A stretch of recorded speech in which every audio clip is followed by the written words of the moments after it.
दोस्तों, पढ़ाई वाला की प्रश्नमाला सीरीज में आपका स्वागत है। यह प्रश्नमाला सीरीज की तीसरी वीडियो है। पिछली वीडियो में हमने राजस्थान की सीमा विस्तार, कर्क रेखा और ग्रीनविच रेखा के बारे में प्रश्न याद किए। इस वीडियो में हम राजस्थान के मरुस्थलीय क्षेत्र तथा अरावली पर्वतमाला और पूर्वी मैदानी प्रदेश तथा दक्षिण का पठार से संबंधित प्रश्नोत्तर याद करेंगे। दोस्तों, हम इस वीडियो में 15 से 20 मिनट में 100 से 110 क्वेश्चन याद करेंगे। चलो शुरू करते हैं पढ़ाई वाला की प्रश्नमाला सीरीज का भाग 3। भौतिक दृष्टि से राजस्थान को कितने भागों में विभाजित किया जाता है? भौतिक दृष्टि से राजस्थान को 4 भागों में विभाजित किया जाता है। पहला पश्चिमी मरुस्थलीय प्रदेश, जिसे थार का मरुस्थल भी कहते हैं। दूसरा अरावली पर्वतीय प्रदेश। तीसरा पूर्वी मैदानी प्रदेश और चौथा दक्षिण पूर्वी पठारी प्रदेश, जिसे हाड़ौती का पठार भी कहा जाता है। पश्चिमी मरुस्थलीय प्रदेश की उत्पत्ति किस सागर से हुई थी? पश्चिमी मरुस्थलीय प्रदेश की उत्पत्ति तैथिस सागर के अवशेषों के रूप में हुई। पश्चिमी मरुस्थलीय प्रदेश का राजस्थान में विस्तार क्षेत्रफल की दृष्टि से कुल क्षेत्रफल का 61.11% मरुस्थलीय प्रदेश है और जनसंख्या की दृष्टि से कुल जनसंख्या का 40% भाग पश्चिमी मरुस्थलीय प्रदेश में रहता है। पश्चिमी मरुस्थलीय प्रदेश में कुल 12 जिले आते हैं। विश्व में सर्वाधिक जनसंख्या तथा सर्वाधिक जैव विविधता वाला मरुस्थल थार का मरुस्थल राजस्थान है। भारत में स्थित निम्न वायुदाब का केंद्र थार का मरुस्थल है। पश्चिमी राजस्थान में कौन सी चट्टान की प्रधानता है? पश्चिमी राजस्थान में अवसादी चट्टानों की प्रधानता है। कोयला तथा पेट्रोलियम पदार्थों की भी यहाँ प्रधानता होती है। पश्चिमी मरुस्थलीय प्रदेश में किस प्रकार की मिट्टी है? पश्चिमी मरुस्थलीय प्रदेश में बलुई मिट्टी, से एंटीसोल मृदा भी कहते हैं, की प्रधानता है। पश्चिमी मरुस्थलीय प्रदेश में कौन सी वनस्पति पाई जाती है? पश्चिमी मरुस्थलीय प्रदेश में मरुद्भिद वनस्पति, जिसे जीरोफाइट्स कहते हैं, पाई जाती है। पश्चिमी मरुस्थलीय प्रदेश की मुख्य नदी कौन सी है? पश्चिमी मरुस्थलीय प्रदेश की मुख्य नदी लूनी है। पश्चिमी मरुस्थलीय प्रदेश की ढाल उत्तर पूर्व से दक्षिण पश्चिम की ओर है। आकस्मिक आने वाला वायु चक्रवात भभूल्या कहलाता है। ग्रीष्म ऋतु में चलने वाली गर्म तथा शुष्क हवा स्थानीय भाषा में लू कहलाती हैं। मावट भूमध्य सागरीय पश्चिमी विक्षोभों से होती है। राजस्थान में गोल्डन ड्रॉप्स यानी सुनहरी बूंदें मावट को कहते हैं। मावट रबी और खाद्यान्न फसलें जैसे गेहूं के लिए लाभकारी होती है। दक्षिण पश्चिमी मानसून की बंगाल की खाड़ी से आने वाली मानसूनी हवाएं पुरवैयां कहलाती है। लाठी सीरीज कहाँ पाई जाती है? लाठी सीरीज जैसलमेर के उत्तर पश्चिम में भारत पाकिस्तान सीमा के सहारे पोखरण व मेहरानगढ़ के मध्य स्थित है। लाठी सीरीज क्या है? लाठी सीरीज 60 किलोमीटर चौड़ी पट्टी क्षेत्र में उगने वाली घास है, जिसे सीवण घास का मैदान कहते हैं। यह एक भूमध्य सागरीय जल पट्टी है। प्याला झील क्या है? प्याला झील 2 बालूका स्पूतों के मध्य स्थित निम्न भूमि क्षेत्र, जहाँ वर्षा का जल इकट्ठा होने से अस्थायी झील बन जाती है, उसे प्याला झील कहते हैं। प्राचीन काल में जैसलमेर में पाली वालों द्वारा की जाने वाली कृषि खड़ीन कहलाती है। संपूर्ण वनस्पति रहित क्षेत्र समगांव कहलाता है। थार के मरुस्थल को 25 सेंटीमीटर वर्षा रेखा कितने भागों में विभाजित करती है? थार के मरुस्थल को 25 सेंटीमीटर वर्षा रेखा 2 भागों में विभाजित करती है। पहली शुष्क रेतीला मैदान और दूसरा अर्ध शुष्क प्रदेश। भौगोलिक उच्चावच के आधार पर शुष्क रेतीली मैदान को विभाजित किया गया है। भौगोलिक उच्चावच के आधार पर शुष्क रेतीली मैदान को 2 भागों में विभाजित किया गया है। पहला बालू का स्फूट मुक्त प्रदेश और दूसरा बालू का स्फूट युक्त प्रदेश। बालू का स्फूट मुक्त प्रदेश 41.50% है, वहीं बालू का स्फूट युक्त प्रदेश 58.50% है। राजस्थान में कितने प्रकार का मरुस्थल पाया जाता है? राजस्थान में 3 प्रकार का मरुस्थल पाया जाता है। हम्मादा, इर्ग और रैग। हम्मादा मरुस्थल पथरीली व चट्टानी मरुस्थल होता है। इर्ग संपूर्ण मरुस्थल को इर्ग कहते हैं और रैग मरुस्थल मिश्रित मरुस्थल होता है, अर्थात रैग मरुस्थल पथरीली चट्टानी मरुस्थल और संपूर्ण मरुस्थल का मिश्रण होता है। सौर ऊर्जा उत्पादक क्षेत्र हम्मादा है। Solar energy enterprising zone SEEG कहाँ स्थित है? Solar energy enterprising zone Jaisalmer, Barmer, Jodhpur में है। SEEG का निर्माण अक्षय ऊर्जा निगम 2002 द्वारा किया गया है। REDA क्या है? REDA राजस्थान ऊर्जा विकास अधिकरण 1985 है। RSPCL की फुल फॉर्म है। RSPCL की फुल फॉर्म राजस्थान राज्य पावर कॉरपोरेशन लिमिटेड 1985 है। SEEZ की स्थापना किसके सहयोग से हुई? सीज की स्थापना REDA और RSPCL के सहयोग से हुई। राजस्थान में पाए जाने वाले बालू का स्पूतों को स्थानीय भाषा में धोरे भी कहा जाता है। बालू का स्पूतों के कितने प्रकार हैं? बालू का स्पूत कुल 6 प्रकार के होते हैं। पहला बरखान या बरछान, दूसरा अनुदैर्घ्य बालू का स्पूत, तीसरा अनुप्रस्थ बालू का स्पूत, चौथा पैराबोलिक बालू का स्पूत, पांचवा सब्र काफिज बालू का स्पूत और छठा तारा बालू का स्पूत। अर्धचंद्राकार गतिशील बालू का स्पूत कहलाता है। अर्धचंद्राकार गतिशील बालू का स्पूत बरखान स्पूत कहलाता है। सीप के नाम से अनुदैर्घ्य बालू का स्पूत को जानते हैं। पवनों की दिशा के लंबवत या समकोण पर बनने वाले स्पूत को अनुप्रस्थ बालू का स्पूत कहते हैं। पैराबोलिक स्पूत किस प्रकार के होते हैं? पैराबोलिक स्पूत परवलयाकार या अर्धचंद्राकार आकृति के होते हैं। तारा बालू का स्पूत कहाँ पाए जाते हैं? तारा बालू का स्पूत जैसलमेर, सूरतगढ़, गंगानगर में पाए जाते हैं। छोटी झाड़ियों के सहारे बनने वाले बालू का स्पूत कहलाते हैं। छोटी झाड़ियों के सहारे बनने वाले बालू का स्पूत सब्र काफिज कहलाते हैं। राजस्थान में सबसे छोटे बालू का स्पूत कौन से हैं? राजस्थान में सबसे छोटे बालू का स्पूत सब्र काफिज हैं। अरावली पर्वत की उत्पत्ति कब हुई?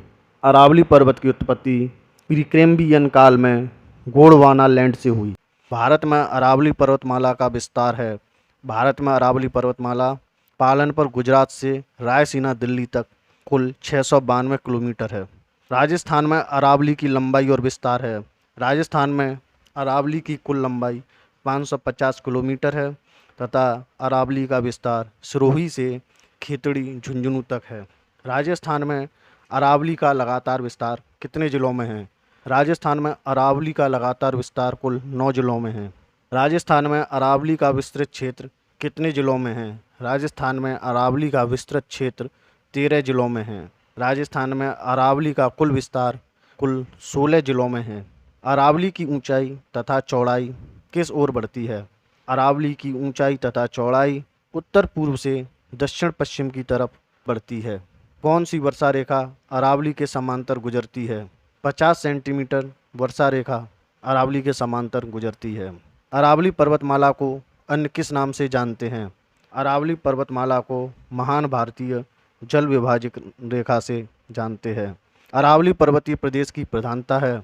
अरावली पर्वतीय प्रदेश में आग्नेय चट्टानों की तथा धात्विक खनिजों की प्रधानता है। अरावली में किस मृदा का विस्तार है? अरावली में लाल पर्वतीय मृदा जिसे इंसेंटिसोल भी कहते हैं। उदयपुर के आसपास पाई जाने वाली अर्धचंद्राकार या तस्त्रीनुमा पहाड़ी कहलाती है गिरवा। पूर्व सिरोही में पाई जाने वाली तीव्र ढाल वाली पहाड़ियाँ भाकर कहलाती हैं। डूंगरपुर व बांसवाड़ा के मध्य पाई जाने वाली पहाड़ियाँ मेवल कहलाती हैं। उदयपुर में जगरा तथा रागा की पहाड़ियों के मध्य स्थित वर्ष भर हरा भरा रहने वाला भूभाग देशहरो कहलाता है। होराट का पठार गोगुंदा उदयपुर से कुंभलगढ़ राजसमंद के मध्य स्थित है। ऊपर माल का पठार कहाँ स्थित है? ऊपर माल का पठार बिजौलिया भीलवाड़ा से भैंसरोडगढ़ चित्तौड़गढ़ के मध्य स्थित पठारी क्षेत्र है। भूमट का पठार स्थित है। भूमट का पठार उदयपुर तथा डूंगरपुर में स्थित है। नाकोड़ा पर्वत जिसे 56 की पहाड़ियाँ भी कहा जाता है कहाँ स्थित हैं? नाकोड़ा पर्वत बाड़मेर के सिवाना ग्रेनाइट पर्वतीय क्षेत्र में स्थित है। नाकोड़ा पर्वत 56 की पहाड़ियाँ कहाँ स्थित हैं? नाकोड़ा पर्वत 56 की पहाड़ियाँ बाड़मेर के सिवाना ग्रेनाइट पर्वतीय क्षेत्र में स्थित गोलाकार पहाड़ियों का समूह है। उसी गोलाकार पहाड़ियों के समूह को नाकोड़ा पर्वत कहते हैं। लसाड़िया का पठार स्थित है। लसाड़िया का पठार उदयपुर में स्थित है। उड़िया का पठार स्थित है। उड़िया का पठार सिरोही में स्थित है। यह राजस्थान का सबसे ऊंचा पठार है, अर्थात उड़िया का पठार राजस्थान का सबसे ऊंचा पठार है। पेशा का पठार चित्तौड़गढ़ में स्थित है। काकनवाड़ी का पठार अलवर में स्थित है। आबू का पठार सिरोही में स्थित है। उच्चावच के आधार पर अरावली को कुल 3 भागों में विभाजित किया जाता है। पहला उत्तरी अरावली, दूसरा मध्य अरावली और तीसरा दक्षिणी अरावली। उत्तर अरावली का विस्तार सीकर, झुंझुनू, अलवर और भरतपुर में है। उत्तरी अरावली का विस्तार क्षेत्र सीकर, झुंझुनू, अलवर तथा भरतपुर है। उत्तरी अरावली की कुछ प्रमुख चोटियाँ इस प्रकार हैं। उत्तरी अरावली की प्रमुख चोटियों में पहली है रघुनाथगढ़, जो 1055 मीटर ऊंची है तथा सीकर में स्थित है। दूसरी खोह है, जो 920 मीटर ऊंची है तथा जयपुर में स्थित है। तीसरी भरौच है, जो 792 मीटर ऊंची है तथा अलवर में स्थित है। बरवाड़ा पहाड़ी 786 मीटर ऊंची है तथा जयपुर में स्थित है। बिबोई पहाड़ी 780 मीटर ऊंची है तथा जयपुर में स्थित है। बैराट 704 मीटर ऊंची है तथा जयपुर में स्थित है। उत्तरी अरावली में कुल कितने दर्रे हैं? उत्तरी अरावली में एक भी दर्रा नहीं है। मध्य अरावली का विस्तार अजमेर में है। मध्य अरावली केवल अजमेर में पाई जाती है। तो मध्य अरावली की कुछ प्रमुख चोटियाँ इस प्रकार हैं। गोरमजी, यह 934 मीटर है। मोरयाजी, यह 933 मीटर है। तारागढ़, यह 873 मीटर है। और नाग पहाड़, यह 795 मीटर है। चारों गोरमजी, मोरयाजी, तारागढ़ तथा नाग पहाड़ अजमेर में स्थित हैं। मध्य अरावली के प्रमुख दर्रे अरनिया, झीलवाड़ा, शिवपुरी, सुराघाट, पीपली, पाखेरिया हैं। ये सभी अजमेर में स्थित हैं। मध्य अरावली के प्रमुख दर्रे अरनिया, झीलवाड़ा, शिवपुरी, सुराघाट, पीपली तथा पाखेरिया हैं और ये सब अजमेर में स्थित हैं। दक्षिण अरावली का विस्तार क्षेत्र सिरोही, उदयपुर, राजसमंद, चित्तौड़गढ़, भीलवाड़ा, डूंगरपुर, बांसवाड़ा तथा प्रतापगढ़ में है। दक्षिण अरावली का विस्तार क्षेत्र सिरोही, उदयपुर, राजसमंद, चित्तौड़गढ़, भीलवाड़ा, डूंगरपुर, बांसवाड़ा तथा प्रतापगढ़ में है। दक्षिणी अरावली की प्रमुख चोटियाँ गुरु शिखर 722 मीटर ऊंची है और यह सिरोही में स्थित है। शेर 1597 मीटर ऊंची है और यह सिरोही में स्थित है। दिलवाड़ा 1442 मीटर ऊंची है और यह सिरोही में स्थित है। अचलगढ़ 1381 मीटर ऊंची है और यह सिरोही में स्थित है। जरगा 1431 मीटर ऊंची है और यह उदयपुर में स्थित है। कुंभलगढ़ 1224 मीटर ऊंची है और यह राजसमंद में स्थित है। एक बार फिर से करते हैं। गुरु शिखर 1722 मीटर ऊंची है और यह सिरोही में स्थित है। शेर 1597 मीटर ऊंची है और तथा यह सिरोही में स्थित है। दिलवाड़ा 1442 मीटर ऊंची है और यह सिरोही में स्थित है। अचलगढ़ 1381 मीटर ऊंची है और यह सिरोही में स्थित है। जरगा 1431 मीटर ऊंची है और यह उदयपुर में स्थित है। दक्षिण अरावली के कुछ प्रमुख दर्रे। दक्षिण अरावली में के दर्रों में पाली में 2 दर्रे हैं। पाली के दर्रे देसुरी घाट और रामेश्वर घाट हैं। इसी प्रकार राजसमंद में गोरम घाट तथा कामली घाट प्रमुख दर्रे हैं। उदयपुर में हाथी दर्रा, केवड़ा की नाल और फुलवारी की नाल स्थित है। उदयपुर में हाथी दर्रा, केवड़ा की नाल तथा फुलवारी की नाल स्थित है। अरावली पर्वतमाला की कुल लंबाई 692 किलोमीटर है, जिसमें से 550 किलोमीटर यह राजस्थान में स्थित है। अरावली पर्वतमाला की समुद्र तल से कुल ऊंचाई 930 मीटर है। अरावली की ढालों पर मुख्यतः खेती की जाती है मक्का की। अरावली की ढालों पर मक्का की खेती की जाती है। अरावली के उत्तर पूर्वी छोर पर पोतवार का पठार स्थित है। मध्यवर्ती अरावली पर्वतीय प्रदेश की जलवायु उपाद्र जलवायु है। मध्यवर्ती अरावली पर्वतीय प्रदेश में काली, भूरी लाल व कंकरीली मिट्टी पाई जाती है, जिसमें प्रमुखता काली मिट्टी की है। सीकर में पाई जाने वाली पहाड़ियाँ रघुनाथगढ़, मालखेत की पहाड़ियाँ, हर्ष की पहाड़ियाँ व खंडेला की पहाड़ियाँ हैं। सीकर में पाई जाने वाली पहाड़ियों में रघुनाथगढ़, मालखेत की पहाड़ियाँ, हर्ष की पहाड़ियाँ व खंडेला की पहाड़ियाँ हैं। जयपुर में बैराठ की पहाड़ियाँ पाई जाती हैं। जयपुर में बैराठ की पहाड़ियाँ पाई जाती हैं। भीलवाड़ा में बीजासन का पठार, जिसे मांडलगढ़ भी कहते हैं, पाया जाता है। भीलवाड़ा में बीजासन का पहाड़, जिसे मांडलगढ़ कहते हैं, पाया जाता है। कोटा में मुकुंदवाड़ा की पहाड़ियाँ पाई जाती हैं। कोटा में मुकुंदवाड़ा की पहाड़ियाँ पाई जाती हैं। चित्तौड़गढ़ में मेसा पर्वत पाया जाता है। चित्तौड़गढ़ में मेसा पर्वत पाया जाता है। उदयपुर में पाई जाने वाली पहाड़ियों में जरगा पर्वत, लासड़िया का पठार तथा भोराट का पठार है। जरगा पर्वत राज्य की तीसरी सबसे ऊंची चोटी है तथा भोरट का पठार उदयपुर तथा राजसमंद में पाया जाता है। सिरोही में पाई जाने वाली पहाड़ियों में माउंट आबू, शेर, अचलगढ़ व उड़िया पठार प्रमुख हैं। माउंट आबू गुरु शिखर की सबसे ऊंची चोटी है। शेर राज्य की दूसरी सबसे ऊंची चोटी है तथा उड़िया पठार राज्य का सबसे ऊंचा पठार है। अर्थात सिरोही में पाया जाने वाला उड़िया पठार राज्य का सबसे ऊंचा पठार है। जालौर में पाई जाने वाली पहाड़ियों में सुंडा पर्वत व जसवंतपुर की पहाड़ियां हैं और सुंडा पर्वत जालौर में सुंडा देवी का मंदिर भी स्थित है। बाड़मेर में पाई जाने वाली पहाड़ियां नाकोड़ा पर्वत, मालानी पर्वत व छप्पन की पहाड़ियां हैं। बाड़मेर में नाकोड़ा पर्वत, मालानी पर्वत तथा छप्पन की पहाड़ियां स्थित हैं। जोधपुर में पाई जाने वाली पहाड़ियों में चिड़िया टूक की पहाड़ी है। जोधपुर का किला इसी चिड़िया टूक की पहाड़ी पर बसा हुआ है। जैसलमेर में पाई जाने वाली पहाड़ियां त्रिकूट पहाड़ी है। पूर्वी मैदानी भाग में कुल 10 जिले आते हैं।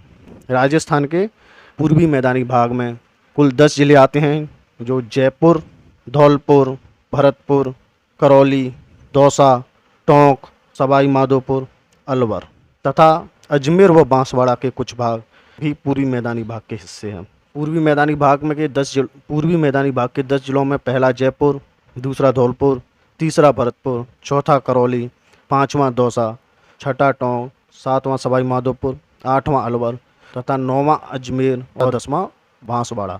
अजमेर तथा बांसवाड़ा के कुछ भाग ही पूर्वी मैदानी भाग के हिस्से हैं। राजस्थान में सर्वाधिक जनसंख्या घनत्व पूर्वी मैदानी भाग का है। राजस्थान में सर्वाधिक जनसंख्या घनत्व पूर्वी मैदानी भाग का है। राजस्थान में पूर्वी मैदानी भाग में वर्षा 50 सेंटीमीटर से 80 सेंटीमीटर के मध्य होती है। राजस्थान के पूर्वी मैदानी भाग में वर्षा 50 सेंटीमीटर से 80 सेंटीमीटर के मध्य होती है तथा राजस्थान के पूर्वी मैदानी भाग की जलवायु आर्द्र जलवायु है। राजस्थान में पूर्वी मैदानी भाग में मिट्टी जलोढ़ व दोमट मिट्टी पाई जाती है। राजस्थान के पूर्वी मैदानी भाग में जलोढ़ व दोमट मिट्टी पाई जाती है। राजस्थान के पूर्वी मैदानी भाग की दक्षिण पूर्वी सीमा पर स्थित है विंध्यन पठार व हाड़ौती का पठार। विंध्यन पठार व हाड़ौती का पठार राजस्थान के पूर्वी मैदानी भाग के दक्षिण पूर्वी सीमा पर स्थित है। छप्पन का मैदान, जिसे भाटी मैदान भी कहते हैं, वह बांसवाड़ा, प्रतापगढ़ व डूंगरपुर के मध्यवर्ती भाग में स्थित है।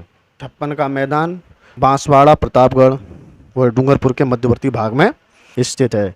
पीडमांट का मैदान पूर्वी मैदान के पश्चिमी भाग देवगढ़ के क्षेत्र के आसपास के क्षेत्र को कहते हैं।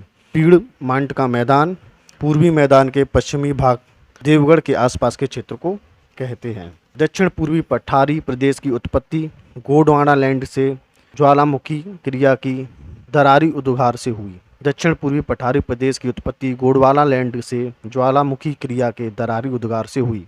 दक्षिण पूर्वी पठारी प्रदेश में कुल 7 जिले आते हैं। पहला कोटा, दूसरा बूंदी, तीसरा बारां, चौथा झालावाड़ तथा पाँचवां बांसवाड़ा, छठा चित्तौड़गढ़ और 7वां भीलवाड़ा, जिसमें बांसवाड़ा, चित्तौड़गढ़ तथा भीलवाड़ा के कुछ क्षेत्र इसमें आते हैं।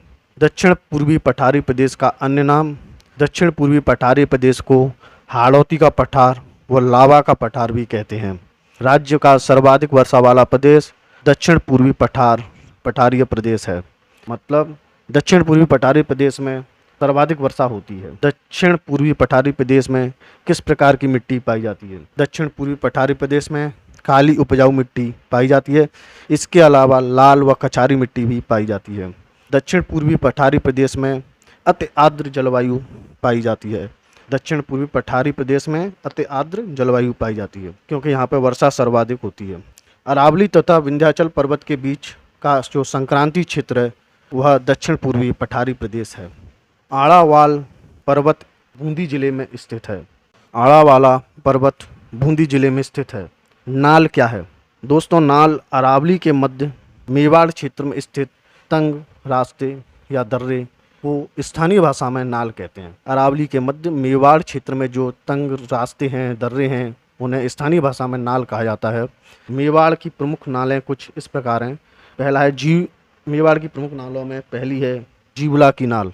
जीवला की नाल, इसे पगल्या नाल भी कहते हैं।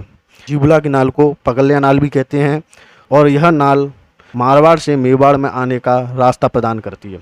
अर्थात मारवाड़ से मेवाड़ में आने के लिए जीवला की नाल या पगल्या नाल से ही आया जाता है। सोमेश्वर की नाल देसूरी से कुछ मीटर उत्तर में विकट तंग दर्रा है।